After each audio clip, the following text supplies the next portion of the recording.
Salam merdeka, saudara-saudaraku sekalian sebangsa dan setanah air, seluruh rakyat Indonesia.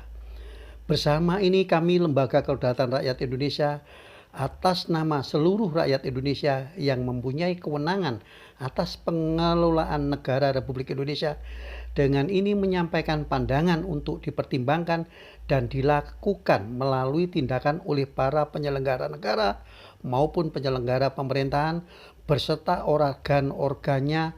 Adapun masalah yang disampaikan timbul karena keprihatinan atas gerakan-gerakan, suara-suara langsung ataupun memakai media yang mengkaitkan rakyat adalah PKI dengan memakai modus pemuda rakyat. Analisa kami, mereka hanya ingin mengarahkan rakyat adalah PKI. Tujuan mereka jika rakyat terkait PKI, maka rakyatlah yang dituduh sebagai penjahat negara. Artinya bangsa Indonesia juga penjahat negara. Padahal kenyataan PKI itu organisasi yang berbasis komunitas atau komunis. Sedangkan rakyat dari kata rakyat atau tatanan kehidupan dari berbagai suku yang oleh Insinyur Soekarno dimanifestasikan menjadi gagasan besarnya, yaitu Pancasila. Dan Pancasila itu sendiri bukan organisasi, maka rakyat bukanlah PKI karena bukan organisasi atau partai. Kalau komunitas partai itu ada, namun kalau komunitas rakyat Indonesia yang diorganisasikan kami belum pernah dengar. Tujuan mereka adalah menghilangkan rakyat itu sendiri karena perjuangan kemerdekaan Indonesia dilakukan oleh rakyat Indonesia.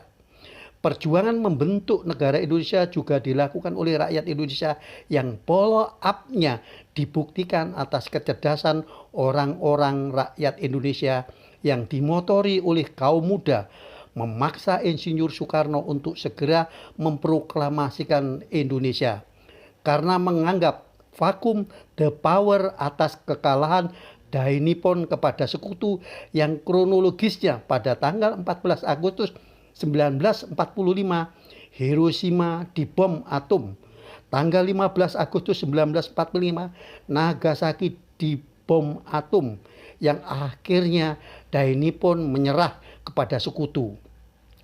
Jadi tidak dibenarkan klaim-klaim dari orang per orang ataupun kelompok-kelompok atau golongan-golongan yang ingin mengaburkan perjuangan rakyat Indonesia bahwa berdirinya negara Indonesia dan negara Republik Indonesia sebenar-benarnya adalah hasil pergerakan bangsa Indonesia, rakyat Indonesia.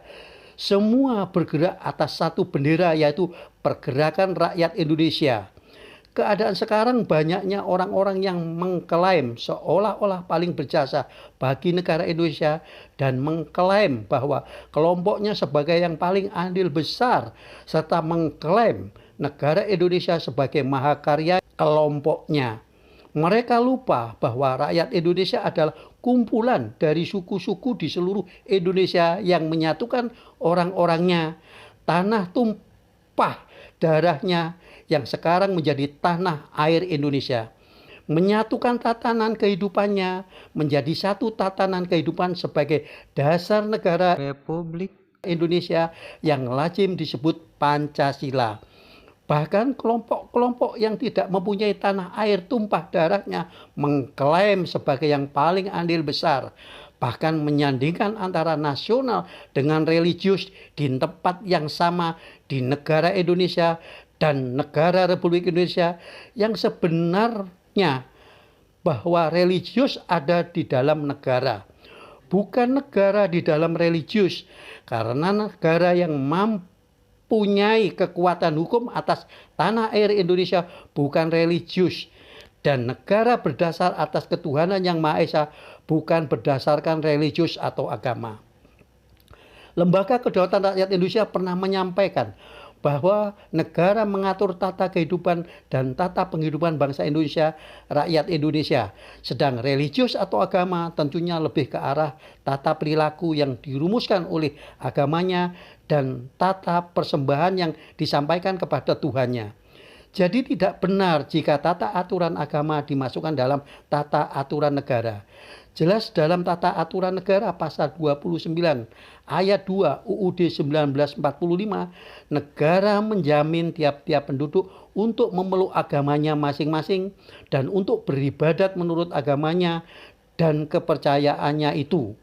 Yang dimaksud adalah negara menjamin orang-orang pemeluk agama untuk beribadat sesuai dengan agama dan kepercayaannya yang dianutnya.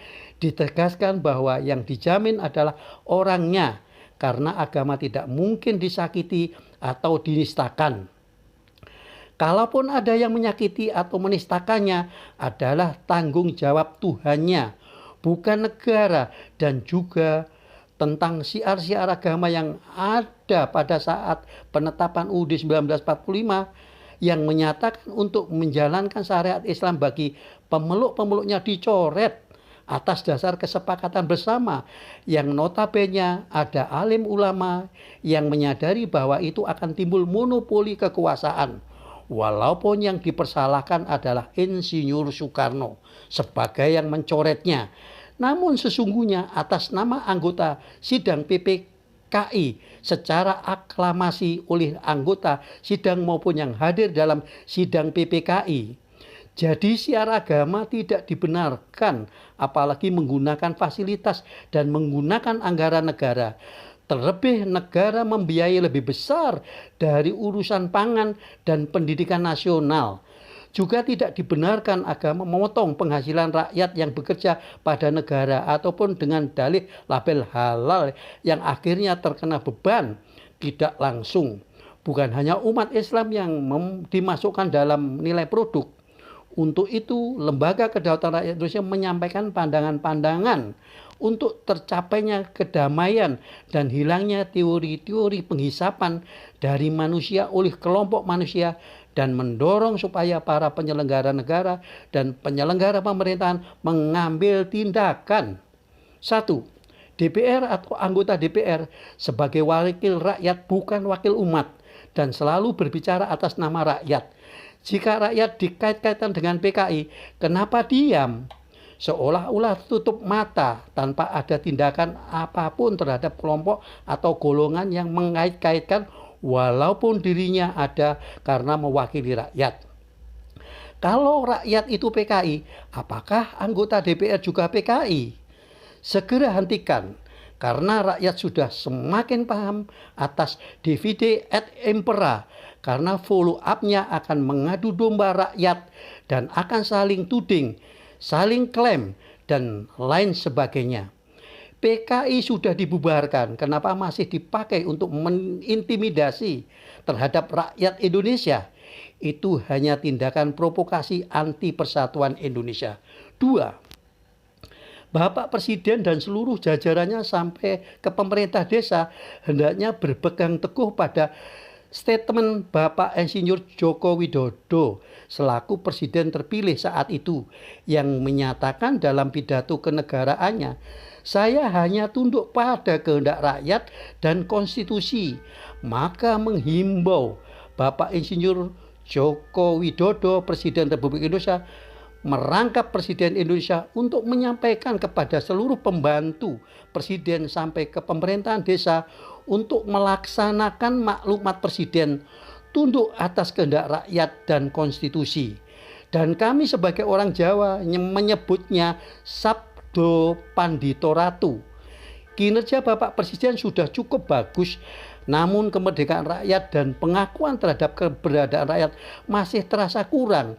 Untuk itu rakyat menghimbau jika ada oknum atau kelompok yang ingin merusak negara dengan dalih apapun yang bukan bersumber dari Undang-Undang Dasar 1945, naskah asli yang ditetapkan pada tanggal 18 Agustus 1945, ataupun yang ingin merongrong negara, jangan segan-segan untuk mengambil tindakan, walaupun agamanya sama, dan mohon untuk perjuangan nasib rakyat Indonesia.